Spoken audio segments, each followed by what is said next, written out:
It is the Lunar New Year 2023, and when it comes to the New Year, we give blessings for each other to have happiness. May you be happy on this New Year's Day and all through the year. May you be rich. May you be healthy. May you succeed in all things. From the beginning levels of our hopes, which is, may riches and wealth come pouring in, all up until the level of not suffering because of too much wealth. Or like we may know it as, we want the happiness from not having money and wealth. And we give blessings for work to go smoothly. May you complete your studies. May you have more income than expenses. May you have the 4 necessities in abundance and completeness. So we give blessings like this, and it is giving encouragement. And this encouragement is important. If we people lose our encouragement or motivation, then to do anything is difficult. One may be complete in everything, but if they lack encouragement, then they may become sick. Like we know, the sickness of depression or having mental problems, because the mental strength is not enough. One may have strength of body and strength of wealth, but when mental strength is lacking, then it is dangerous. And so when we give encouragement to each other, then those who have little encouragement get more hopes and wishes, or they have more determination. From being one who has little wealth, and after receiving encouragement that, may you be rich, then they can become diligent and hard-working. And as we know well, that just to give and receive blessings only, and say good words, is not enough, but we need to practice it. But having metta, goodwill for each other, is important. It's on the level of the heart. And so here we need to practice this. And so how will we have happiness?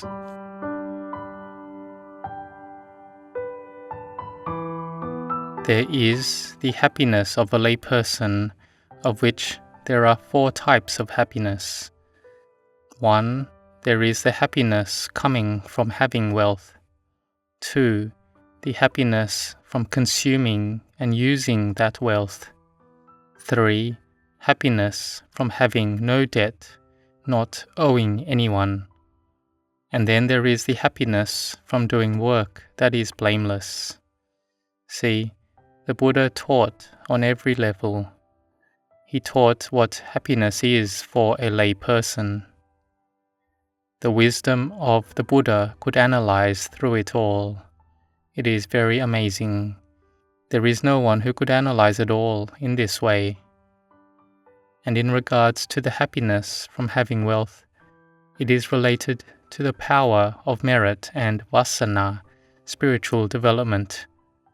The dana parami, the spiritual quality of generosity that each person has built, it differs. Everyone wants to have lots of wealth so that they can have happiness, because without wealth, then it is suffering and difficult. Like we can see one who has no basic necessities. They don't have a house, don't have enough food to eat. Sickness is a problem, and clothing is lacking, especially in the cold season like this. They don't have warm clothing, and it's suffering. Not having blankets is a lot of suffering. So it is dependent on merit and past spiritual development, of which hasn't been built equally. So when we know this, then even if we have only a little wealth, we have only a little merit, then we need to make a lot of merit. We can't be lazy in doing work. We are hard-working and competitive. We don't let ourselves be idle and lazy. We do work well in all aspects, and we have mindfulness, wisdom, and patience. Can we see the wealthy families in the present day in every country? They didn't just become wealthy by itself. In the beginning, they had to rely on effort, hard work, patience, and forbearance. They were intelligent. They saved and accumulated. They gained a lot of wealth and used only a little. And from setting up a small business and trade to being able to expand it to become a big company. And all the family helped out to do it too. Then they had abundance and prosperity arising. They had wealth to live in this world with completeness and abundance and without lack. And sometimes those with merit already will be born at a time when their parents have abundance and happiness in terms of wealth and money already. But still, if they don't know how to maintain it, like we have heard often of the story of the son of a wealthy family who didn't know how to maintain the wealth that his parents had given. He used it without wisdom.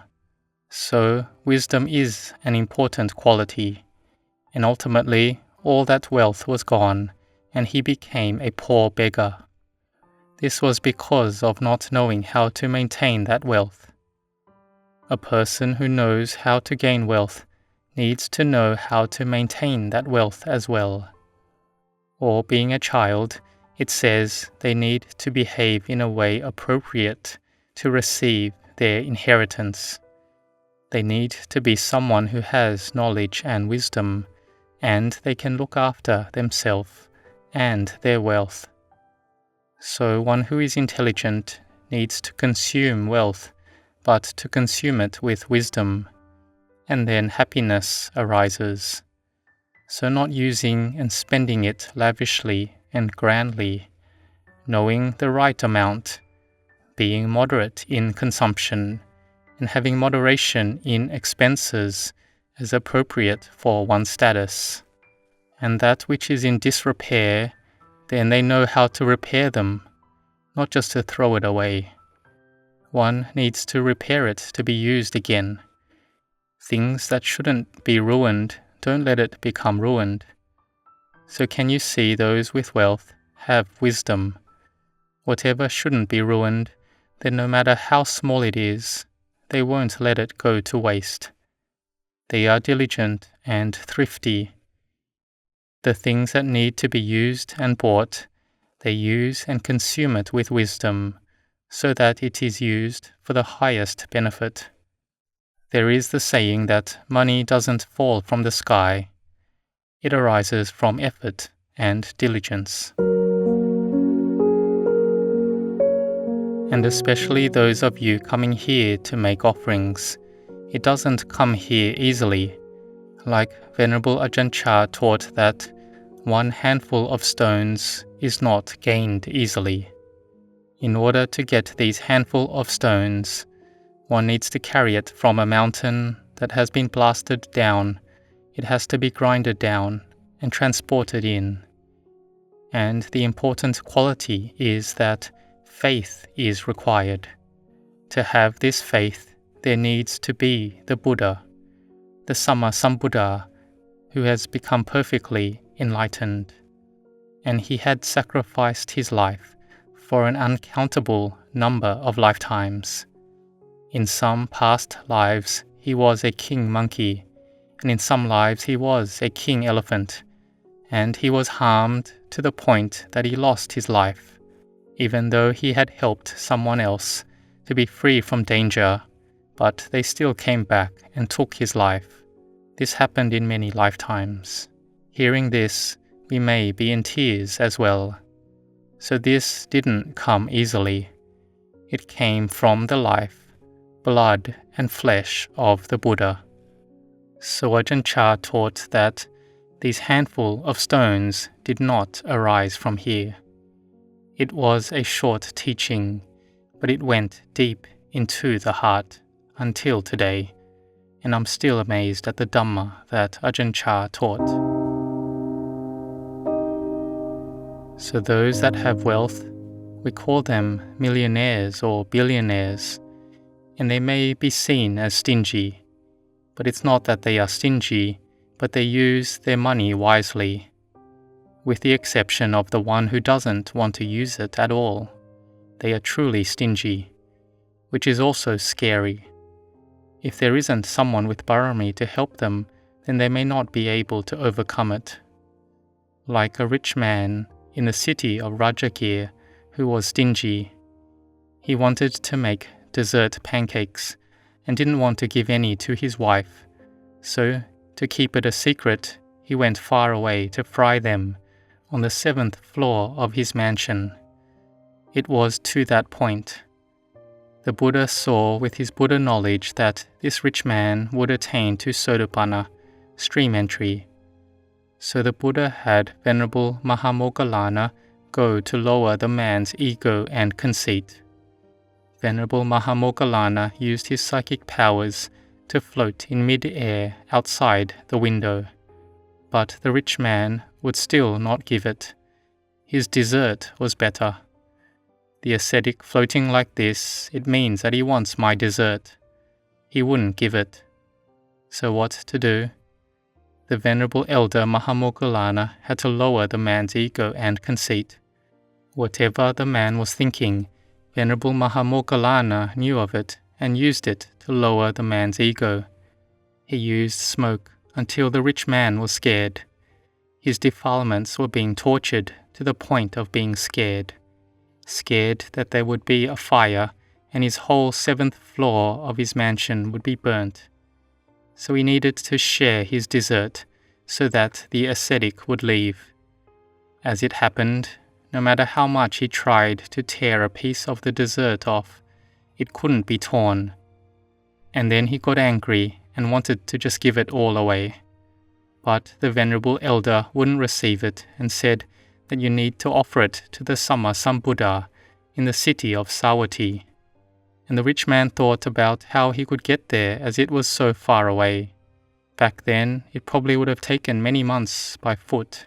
But the Venerable Elder said not to worry, as it was his own duty, and that the man only needed to prepare the dessert to offer.